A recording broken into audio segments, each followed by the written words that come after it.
Good morning, everyone. Happy Sunday, world. Happy Sunday to all of you.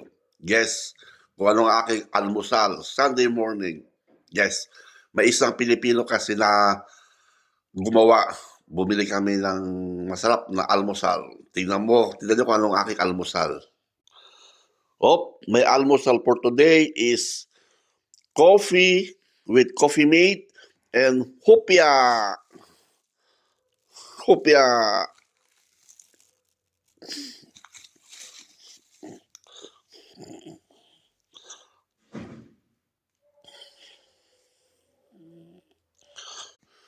Wow, masarap ang hopya. May gumawa ng Pilipino.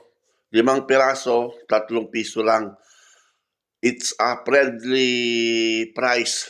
Sarap eh.